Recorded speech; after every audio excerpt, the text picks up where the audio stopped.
정부가 서민 주거 안정을 위해 임대주택 사업을 활성화하겠다고 밝혔는데요. 하지만 서울 등 도심 지역은 마땅한 땅이 없어 임대주택 공급이 여의치 않은 상황입니다.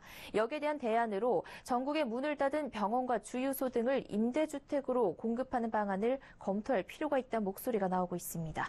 이미 은행권에선 고객이 줄어든 점포나 폐업 지점을 임대주택으로 개발하고 있습니다. 보도에 정창신 기자입니다. 건강보험 심사평가원 조사에 따르면 지난 2015년 기준 문을 닫은 병원은 3,047개에 달합니다. 전년보다 70곳이 늘었습니다. 폐업병원 중 단독 건물이 있는 종합병원, 병원, 요양병원은 260개입니다. 2014년엔 240개, 2013년엔 264개 등 매 200여 곳의 병원 건물이 나오고 있는 겁니다. 업계에선 이 같은 폐업병원을 리모델링하거나 개보수해 임대주택으로 활용하자는 목소리가 나오고 있습니다.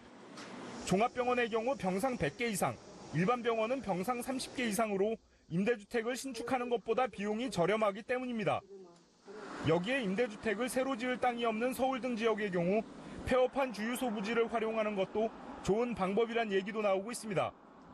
지난 3월 서울시는 한양 도성안 16,700제곱미터 면적을 녹색교통지능 특별대책지역으로 지정했습니다. 녹색교통지능지역으로 지정되면 온실가스 배출량과 교통 혼잡 등을 줄이기 위해 자동차 운행 제한 등 강력한 교통관리 조치를 시행할 수 있습니다. 서울시는 오는 2020년까지 서울 사대문 안의 차량 통행을 대폭 줄이거나 금지하는 방안을 검토하고 있는 것으로 알려졌습니다.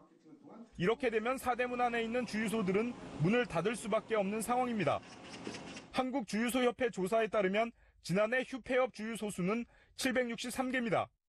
전년보다 줄긴 했지만 2011년 이후 매 600여 곳이 넘는 주유소가 문을 닫거나 휴업으로 방치되고 있는 상황입니다. 은행권에선 이미 고객이 줄어든 점포를 임대주택으로 개발하는 모습입니다. 금융권에 따르면 기업은행은 최근 유유점포 및 보유부동산 운영전략 태스크포스를 가동하고 기업형 임대주택 사업 등을 검토하고 있습니다. 하나금융지주는 국토교통부와 작년 3월 부산과 대구에 있는 지점 4곳을 도심형 임대주택으로 개발하기 위한 업무 협약을 체결하고 시범 사업을 추진하고 있습니다. 서울경제TV 정창신입니다.